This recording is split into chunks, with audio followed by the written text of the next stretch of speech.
এটা হচ্ছে বোর্ড, এটা একটা বস্তু। এই যে এটা একটা পেন, এটা একটা বস্তু। দুইটাই কিন্তু বস্তু। একটা কমন বিষয় হচ্ছে দুইটাই কিন্তু বস্তু, কিন্তু দুইটারই আলাদা আলাদা নাম আছে। এটার নাম যেমন মার্কার, এটার নাম হোয়াইট বোর্ড। এই যে আলাদা আলাদা নাম আছে, এই নামগুলোকেই বলা হয় হলো প্রপার নাউন। সুপ্রিয় শিক্ষার্থীরা, আজকে আমরা ইংলিশ বেসিক গ্রামারের দ্বিতীয় নম্বর ক্লাসে অবস্থান করছি। আমরা গতদিন শিখেছিলাম পার্টস অফ স্পিচ কাকে বলে, পার্টস অফ স্পিচ কত প্রকার, কি কি সবকিছু আমরা মোটামুটি একটা ধারণা নিয়েছিলাম। যারা আমার ফার্স্ট ভিডিও দেখোনি তারা অবশ্যই আমার ফার্স্ট ভিডিও আগে দেখবা। এটা হচ্ছে আমার বেসিক গ্রামারের ক্লাস 2। আমরা আজকে শিখবো পার্টস অফ স্পিচের ফার্স্ট যে টার্মটা আছে সেটা হচ্ছে নাউন। আমরা শিখবো the definition of noun, the classification of noun, বিভিন্ন প্রকার দৃষ্টিকোণ থেকে নাউনকে কত ভাগে ভাগ করা যায়। এছাড়া আমরা শিখবো, উদাহরণ দিব, উদাহরণ সহ বিস্তারিত একদম ডিটেলসে আমি আলোচনা করব। ফার্স্টে আমরা লিখি নাউন। নাউনের ডিফিনিশন কিন্তু আমরা সবাই জানি। আমি ফার্স্ট ভিডিওতেও বলেছিলাম, noun is something that express the name of something. Noun is a word that express the name of something. কোনো কিছুর নাম, এনিথিং, যে কোনো কিছুর নামকে আমরা নাউন বলি। দ্য ক্লাসিফিকেশন অফ নাউনটা কি, how kinds of noun is there. First of all, noun হচ্ছে দুই প্রকার, ঠিক আছে? প্রথম দৃষ্টিভঙ্গিতে নাউন হচ্ছে দুই প্রকার, একটা হচ্ছে কনক্রিট নাউন, একটা হচ্ছে অ্যাবস্ট্রাক্ট নাউন, ঠিক আছে? এই বেসিক গ্রামার গুলো প্রত্যেকটা স্টুডেন্টের আমার মনে হয় জানা উচিত। সেটা শুধু এসএসসির স্টুডেন্ট না, শুধু এইচএসসির স্টুডেন্ট না, অনার্সের স্টুডেন্টদেরও কিন্তু জানা উচিত, কারণ অনার্সেও এখন কিন্তু ম্যান্ডেটরি কম্পালসারি ইংলিশ চালু হয়েছে। তাই ইংলিশ জানার জন্য এই বেসিক গ্রামার, বেসিক ধারণাগুলো সকলের থাকা উচিত, ঠিক আছে?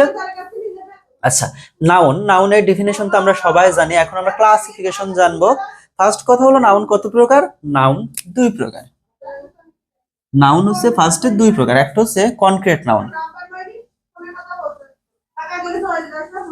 দ্বিতীয় হচ্ছে abstract.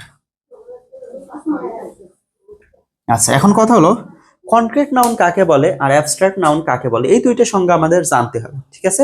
First of all, noun কাকে বলে আমরা জানলাম। নাউন কত প্রকার? দুই প্রকার, একটা হচ্ছে অ্যাবস্ট্রাক্ট নাউন আর একটা হচ্ছে কনক্রিট নাউন। এখন আমরা জানবো কনক্রিট নাউন কাকে বলে, অ্যাবস্ট্রাক্ট নাউন কাকে বলে। কনক্রিট নাউন কাকে বলে আর অ্যাবস্ট্রাক্ট নাউন কাকে বলে, এই দুইটা বিষয় আমরা একটু জানি।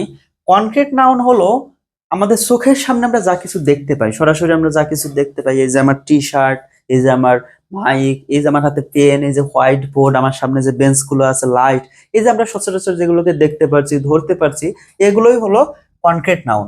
আরো কিছু বিষয় আছে যেগুলো না আমরা দেখতে পারি না, আমরা ধরতেও পারি না, আমরা শুধুমাত্র ফিল করতে পারি যে কিছু একটা আছে, কিছু একটা আছে। আচ্ছা, আমার ভেতরে সততা আছে, আমি কি কখনো কাউকে দেখাতে পারবো যে আমার ভেতরে সততা আছে? কখনোই দেখাতে পারবো না। এই যে অনেস্টি, আমার ভিতরে দয়া আছে, কাইন্ডনেস, এগুলোকে আমি কখনো দেখাতে পারবো? এগুলো আমি কিন্তু কখনো দেখাতে পারবো না, কিন্তু আমরা অনুভব করাতে পারবো। হ্যাঁ, আমি যে দয়ালু এটা কিন্তু কাজকর্মের মাধ্যমে অনুভব করাতে পারবো। এই বিষয়গুলোকে বলা হলো অ্যাবস্ট্রাক্ট নাউন। হ্যাঁ, আরো যেমন আছে ফ্রেন্ডশিপ, আমার সাথে আর একটা মানুষের একটা বন্ধুত্ব আছে, আমি কি কখনো এই বন্ধুত্বটা দেখাতে পারবো? আমাদের ভেতরে যে সম্পর্ক আছে, সম্পর্কটাকে আমি দেখাতে পারবো? আমি একজনকে ভালোবাসি, লাভ, আমি কি কাউকে আমার ভালোবাসাটা দেখাতে পারবো? পারবো না। এই জাতীয় নাউন গুলোকে বলা হয় হচ্ছে অ্যাবস্ট্রাক্ট নাউন, ঠিক আছে? অ্যাবস্ট্রাক্ট নাউন আর কনক্রিট নাউন আমরা চিনলাম। এখানে যেমন দু একটা উদাহরণ দিই, লাভ, অনেস্টি, কাইন্ডনেস, এগুলো হলো অ্যাবস্ট্রাক্ট নাউন। আচ্ছা, এবার আসি কনক্রিট নাউন। কনক্রিট নাউন আমি তো বললাম যেগুলো আমরা দেখতে পাই। আচ্ছা, আমি যদি বলি ম্যান, মানুষ, কাউ, আমরা কাউ দেখতে পাই, ফুটবল, আচ্ছা, তারপরে যে কোনো কিছু যেগুলো আমরা দেখতে পাই, ফ্যান, এগুলো আমরা সব সব কিন্তু দেখতে পাই, এগুলো হলো কনক্রিট নাউন। কনক্রিট নাউনের আবার একটা প্রকারভেদ আছে। হ্যাঁ, কনক্রিট নাউনকে চার ভাগে ভাগ করা হয়। কনক্রিট নাউনকে আবার চার ভাগে ভাগ করা হয়। এই চার প্রকার কি কি সেগুলো আমরা একটু দেখি। ফার্স্টে আছে হলো কনক্রিট নাউনের ভিতরে প্রপার নাউন।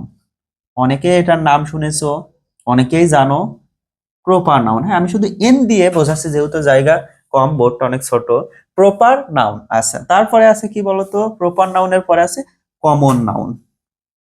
কমন নাউন, আচ্ছা, শুধু এন দিয়ে বোঝাচ্ছে এটা noun, proper noun, common noun. এরপরে কি আছে, কালেকটিভ নাউন। কালেকটিভ নাউন, ঠিক আছে? লাস্টে আছে হচ্ছে ম্যাটেরিয়াল নাউন।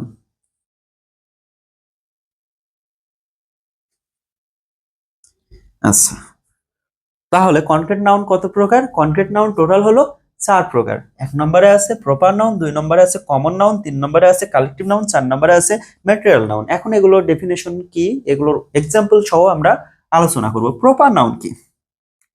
প্রপার নাউন হলো, আচ্ছা আমি একটু উদাহরণ দিই। প্রপার নাউন, আমার নাম হামিদ, আরো একজনের নাম শাকিল, আরো একজনের নাম হৃদয়। এই যে আমি যদি আরো 5টা লোকের মাঝে থাকি, আমার বন্ধু যদি আমাকে হামিদ বলে ডাক দেয়, তাহলে কি আমি হাত তুলবো না বা আমি রেসপন্স করব না? এই যে 5টা লোকের মধ্যে আমাকে চিনে নিল হামিদ বলে, কি বলে আমাকে হামিদ বলে চিনে নিল, এই হামিদ নামটা কিন্তু স্পেসিফিক, আমার জন্য নির্ধারিত। অন্য কাউকে কিন্তু সে হামিদ বলেনি, আমাকে বলেছে। কেন বলেছে? আমার নাম হচ্ছে হামিদ, আরেকটা আমার নাম আছে, আমি কিন্তু স্টুডেন্ট, আমি কিন্তু মানুষ, আমার আরো নাম আছে, অনেক নাম দেওয়া আছে। আমার ভাই আমাকে ভাই বলবে, আমার বাবা আমাকে ছেলে বলবে, অনেক দিক থেকে অনেক রকম নাম আছে। কিন্তু এই যে 5টা লোকের মাঝে আমাকে চিনতে হলে এই যে হামিদ বলে ডাকা লাগছে, এই বিষয়টা হচ্ছে প্রপার নাউন। প্রত্যেকটা বস্তু, এখানে অনেক বস্তু আছে, দেখো এটা হচ্ছে বোর্ড, এটা একটা বস্তু, এই যে এটা একটা পেন, এটা একটা বস্তু, দুইটাই কিন্তু বস্তু। একটা কমন বিষয় হচ্ছে দুইটাই কিন্তু বস্তু, কিন্তু দুইটারই আলাদা আলাদা নাম আছে। এটার নাম যেমন মার্কার, এটার নাম হোয়াইট বোর্ড। এই যে আলাদা আলাদা নাম আছে, এই নামগুলোকেই বলা হয় হলো প্রপার নাউন। আমি আরেকবার ক্লিয়ার করি, যে কোনো বস্তুর যে নির্দিষ্ট একটা নাম থাকে, স্পেসিফিক একটা নেম থাকে, সেটাই হলো প্রপার নাউন। আমি যেমন হামিদ লিখলাম, হ্যাঁ, এমন না লিখে আমি কিন্তু আরো লিখতে পারি ঢাকা। এখন বলো তো, বাংলাদেশে কি ঢাকা বলতে ঢাকা ছাড়া অন্য কিছু বোঝাবে? শুধু ঢাকাকেই স্পেসিফিক ভাবে বোঝাবে যে ঢাকা। এবং কুষ্টিয়া লিখলে শুধু কুষ্টিয়াকেই কিন্তু বোঝাবে, যে এই কুষ্টিয়া, কুষ্টিয়া মানে কুষ্টিয়া।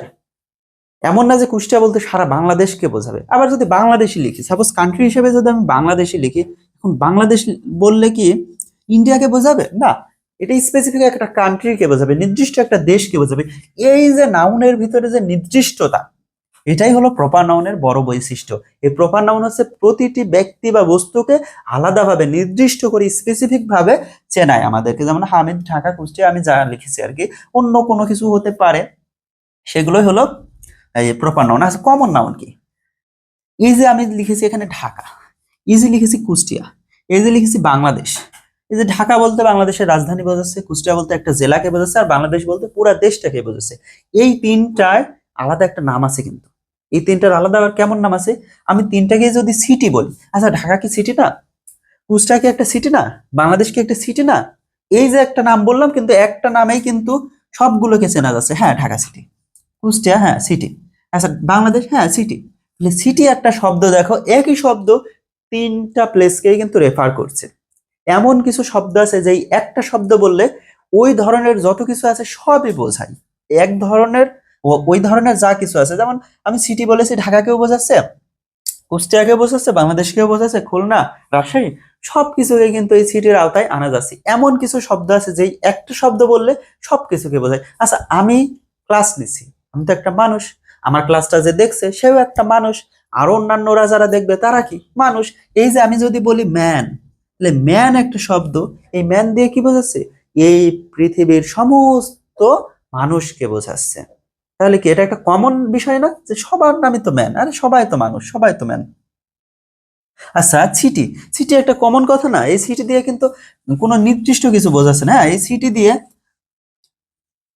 সমস্ত সিটিকেই বোঝাচ্ছে। বাংলাদেশে কত সিটি আছে না, সব সিটিকেই কিন্তু এই সিটির আওতায় আনা যায়। হ্যাঁ, এটাই হলো কমন নাউনের বড় বৈশিষ্ট্য। আচ্ছা, আমি যে ক্লাস নিচ্ছি, আমাকে ওয়ান কাইন্ড অফ টিচারও কিন্তু বলা যায়। হ্যাঁ, আমাকে যদি টিচার বলো, আমাকে তুমি টিচার বললে, তোমার স্কুলে যে ক্লাস নেই তাকেও তুমি টিচার বললে, বিশ্ববিদ্যালয় কলেজে যারা ক্লাস নেই তাকেও তুমি টিচার বললে। এই যে টিচার, একটা কথা, একটা শব্দ, কিন্তু এটা রেফার করছে কাকে? এই টিচার শব্দটা দিয়েই কিন্তু আমি সবাইকে বোঝাতে পারছি যারা ক্লাস নেয়। তাহলে এই টিচার শব্দটা হচ্ছে কমন নাউন, সকলের উপরে যায়। আচ্ছা, আরো আছে, আমি এখন উদাহরণ দিচ্ছি না, আমি ভিডিওটা লং হয়ে যাবে। কালেকটিভ নাউন, কালেকটিভ নাউন একটা বিষয় বলছো। কালেকটিভ শব্দটা আসছে কিন্তু কালেক্ট থেকে। কালেক্ট মানে কি? সংগ্রহ, অনেক অনেক ব্যক্তি বস্তুর সংগ্রহ। কালেকটিভ মানে হচ্ছে সংগ্রহ। আমি যদি বলি ফ্লাক, ফ্লাক মানে কি? পাখির ঝাঁক। আমি যদি বলি টিম, টিম মানে কি? দল। আচ্ছা, একটা মানুষ কি কখনো দল হতে পারে? আমি একাকি একটা খেলার দল হতে পারবো? 11 জন লাগবে। তাহলে একটা টিম হতে হলে আমাদের মিনিমাম 11 জন লাগছে। এই যে টিম শব্দটা, এই শব্দটার ভিতরে কিন্তু অনেক মানুষ আছে। তারপরেই কিন্তু এই টিম দ্বারা দলকে বোঝাচ্ছে। গ্রুপ, এই গ্রুপের মধ্যে কি একজন দিয়ে কখনো গ্রুপ হয় না? গ্রুপ হয় না একজন দিয়ে, অনেক মানুষ লাগে। এই জন্য এটা কালেক্টিভ নাউন। আরেকটা যদি বলি, পাখির ঝাঁক। পাখির ঝাঁক বলতে কি একটা পাখিকে বোঝায়? একটা পাখিতে কখনো ঝাঁক হয় না। এই যে শব্দগুলো একটা শব্দ দ্বারা অনেক ব্যক্তি বস্তুকে বোঝাচ্ছে, এগুলোকেই বলা হলো কালেক্টিভ নাউন। আরেকটা নাউন আছে হচ্ছে মেটেরিয়াল নাউন। মেটেরিয়াল নাউনটা কি? মেটেরিয়াল নাউনটা হচ্ছে মূলত মেটাল থেকে আসছে। হ্যাঁ, আমরা যেমন মেটাল ইউজ করি, গোল্ড। গোল্ড কি একটা মেটাল না? এগুলো হচ্ছে মেটেরিয়াল নাউন। এর আরেকটা বৈশিষ্ট্য হচ্ছে মেটেরিয়াল নাউন কখনো গণনা করা যায় না। ঠিক আছে, মেটেরিয়াল নাউন গণনা করা যায় না। ওয়াটার, ওয়াটার কি আমরা কখনো গণনা করতে পারবো? রাইস, এটা একটা অন্যতম বৈশিষ্ট্য হচ্ছে মেটেরিয়াল নাউন কখনো গণনা করা যায় না। আচ্ছা, ওয়াটার, রাইস, ব্রোঞ্জ।